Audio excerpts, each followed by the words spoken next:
because the disaster is unfolding in front of my eyes without me even realising it.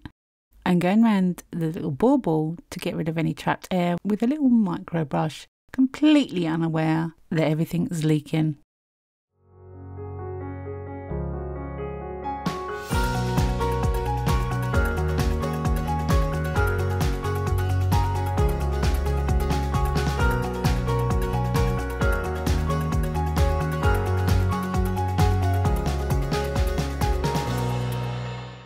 Hiya, welcome back to my channel. It's Wendy here from Toonpish Crafts and I hope you're doing okay. Have you ever had a week where everything goes wrong? Yeah, me too. And I had one recently. It was just a disaster from start to finish. Let's Resin kindly gave me some silicone, and if you haven't seen the previous video, I'll link it in the top right hand corner. But this occasion was just a disaster for me. It's just everything I tried just went completely wrong. I got there in the end, and this video very nearly didn't get made, but I think it's important to show when people have bad days so that you can learn from my mistakes. Anyway, have a good laugh at my expense. Hope you enjoy this one. Let's have a look.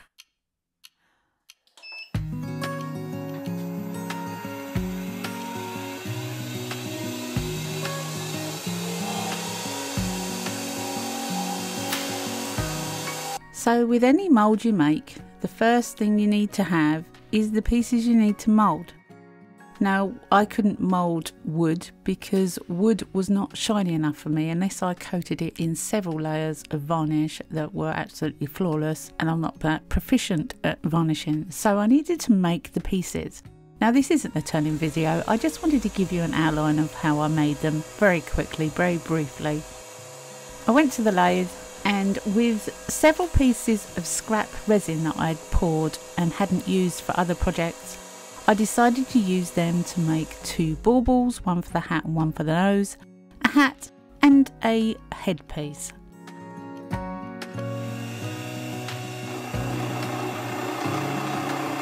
So this is just briefly how I made them, and yes, the mess is real here. Absolutely everywhere it goes. The resin is resin. You turn it, you get messy. That's the way it goes. Anything you have in a mould, if it's got a flaw on it, the mould will pick it up. So after making them, sanding them, polishing them, and getting them to an absolutely flawless state, then it was time to go back to the craft room and to make the moulds. So my idea was to have upside down cups for the mould to sit in. I'd put them on tiles. Now the tiles had been used for other things, so I cleaned them off. Cleaned them off with isopropyl alcohol, and I think that was a bad move because they were very shiny and very slippery, and the hot glue did not like sticking to them. I'm using Let's Resin silicone rubber for these moulds, and it's the last bit I had. So it's quite precious. I'm also colouring it with Let's Resin blue, chameleon pigment, and it gives a lovely blue colour. So I'm going to be pouring all these pieces from a height. That will reduce the amount of air that goes into the mould. I don't quite know the science behind it, but it works. And this is where it starts to go a little bit wrong. A little bit is an understatement.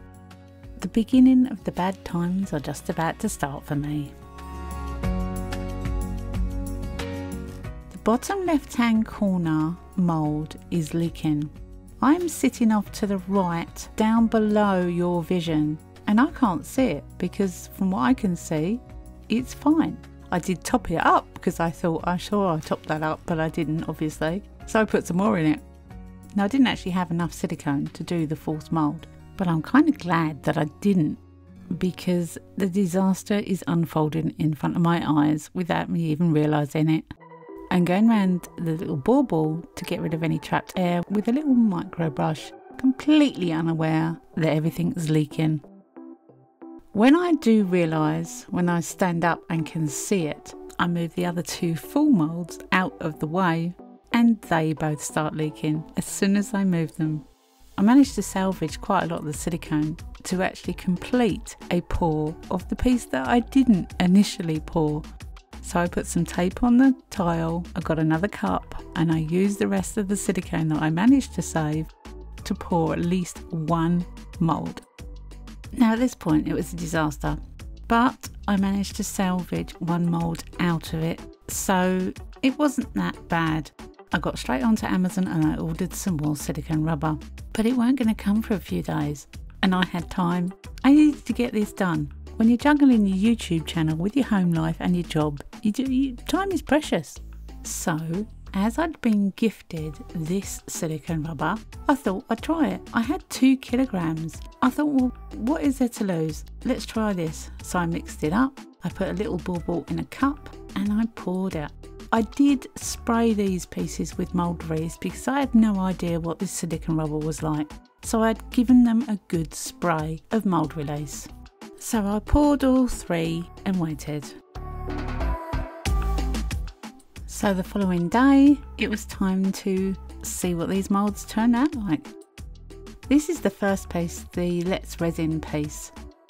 It was a little tricky getting it off the tape because the tape was coming off with the mould, but once I'd removed the cup, it came off really easily. Beautiful blue colour, and yeah, popped off the tape eventually. I did actually think that was a bit of a struggle, but boy was I wrong. I cleaned up the bottom to get the piece out, and it came out very, very easily. It looks like I'm struggling, but once I squirted it with isopropyl alcohol inside, gave it a bit of a massage, it popped out and I had a nice mould. Now this is the first piece of the other silicone rubber that I tried. I thought it was stuck to the cup. Maybe there was something in the cup that attracted the silicone and wouldn't let it release. That was a bit bizarre, but it wouldn't let go of that plastic cup. Maybe there was something in that cup that I hadn't realised was in there. That was my train of thought at the time. This is going to look an ugly mould.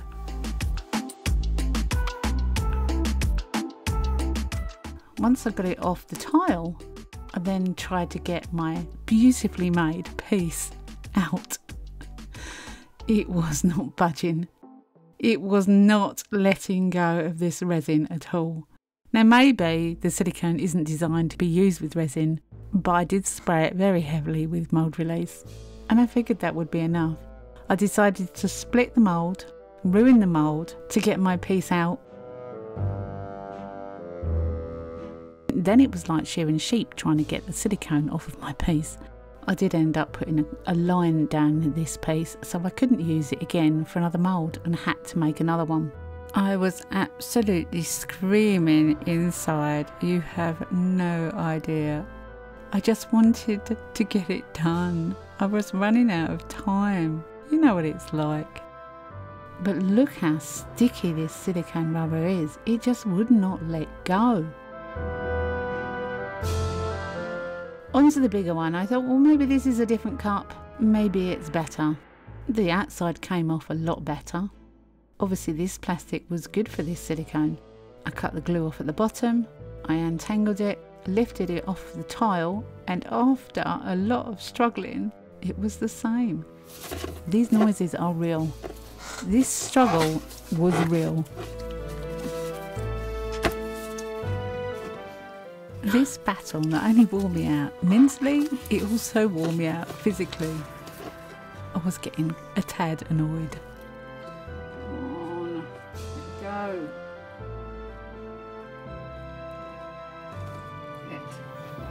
Go. I didn't want to lose my piece as well as the mould, so I just kept going, and eventually it let go and my piece was free. But that's not a great mould, obviously. A few days later my silicone arrived and I tried again. By this point I was thinking, shall I bother? Is this going to actually happen, this video? Am I going to actually make this? But I kind of promised you guys, so I had to carry on in my eyes. Just get on with it, girl, just do it. So I made up some beautiful blue Let's Resin silicone, and I made 3 little moulds. I already had one piece, so I just had to make the 3.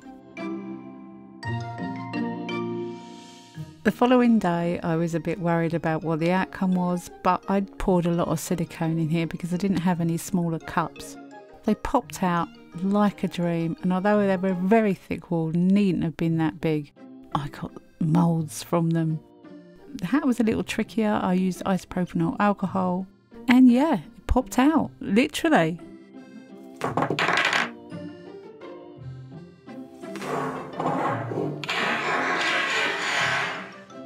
I must have got some extra muscles when I was struggling with that first one, but it wasn't harmed, it was all good, and the mould was fantastic.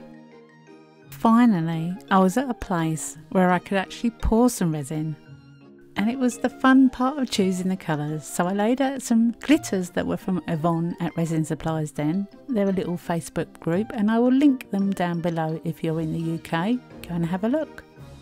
I decided to choose a pink, a white and a black, and I will give you their details in a moment. My thought process was at this time, don't use any mica, just use glitter. If it becomes see-through with glitter in it, it'll be fantastic anyway, so just go with the glitter.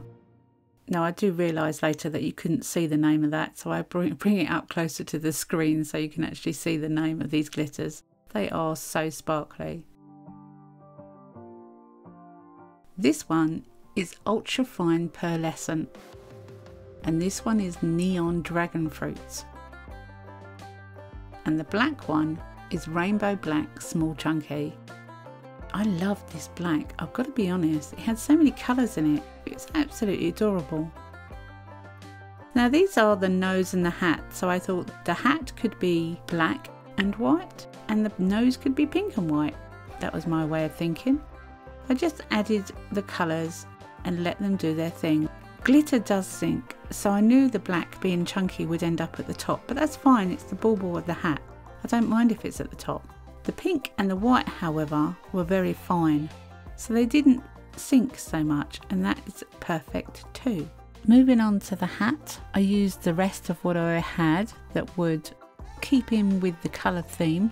The black first, because the glitter will sink, the white and then the pink.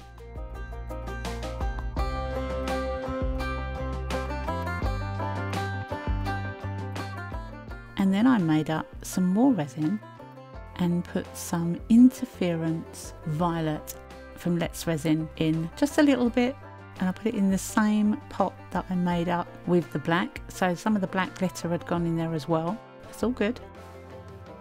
And then I topped it up with clear, and then I put my stick in and I gave it a little massage round.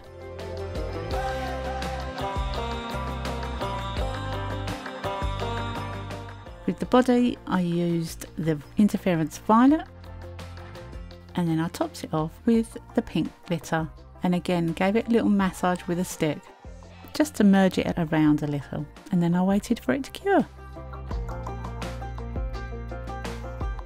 Finally I could demould the pieces that I've been trying to make for a couple of weeks. The nose, very glittery, gorgeous colour. The bubble, white and black to it with a goldish shimmer to it.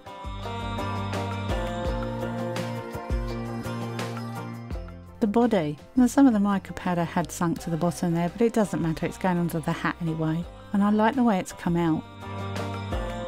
And the hat itself, the piece de resistance of the whole thing is absolutely stunning. The gradient of the colours, the glitter, I love it. So they all needed cleaning up around the edges, so I gave them a little sand, and I'm using Loctite 5-minute epoxy for this. Now I've never used the Loctite one, it was a brand new tube. It was difficult to get started because it had clips on it that I didn't realise, and then I pushed out too much. And I was so impressed with this glue, got to be honest. I've used some 2-part epoxy glues before, several different makes, but this one was unbelievable. It said it would cure in 5 minutes, and it cures in 5 minutes. You mix it up, you put it on. I didn't need very much, I made up far too much here. I wanted to get this straight, so I ended up putting it upside down so it would stand on the top. But it cured in 5 minutes, so I could crack on with the bobble. Again, made up a tiny amount this time. Pop the bobble on, it dries completely clear, so it looks no different to the resin. I cut the beard out, decided on pink because, you know, it fits the theme. I'm using fabric tack to apply the beard. If you want to know how to cut out the beards and everything, I do have another video that is a wood turning one, and that gives a little bit more detail on how to cut and shape your beard, and I will link that in the top right hand corner. So I'm patting it down, getting it to stay, and then a little bit more of the Loctite 2-part epoxy glue for the nose space. Trying not to get anything on the fur. Pop the nose on, and literally, because it cured so fast, I just sat there with it in my hand for 5 minutes and it was cured. Well, what can I say? I got there in the end, right? Crazy, absolutely mental. The amount of mess I had to clear up was unreal, absolutely unreal. I had silicone everywhere, I had silicone mould stuff stuck to me pieces. I ended up ruining one of them because I was cutting it off. Oh, just anyway, I got there in the end, thank goodness. And I absolutely love this little dude, girl, whatever you want to call it. She is absolutely stunning. She is a nice weight, she is a nice size, and if I wanted to hang her, I could always put a hook in her bobble. That glue that I used, that Loctite, stuck so quickly. I was well impressed with that. Very impressed. But she is adorable. Love her to bits. And all that work and all that hard and all that cleaning, all that stuff I had to clean up was worth it, I think, to get a little gonk and to show you guys as well. Never give up. Just carry on. I think stubbornness does prevail in me quite a lot. Anyway, I hope you've enjoyed this one. Come back and see me next week because you never know what I'm going to be up to. I never know what I'm going to be up to. Have a great week. Happy crafting and bye for now.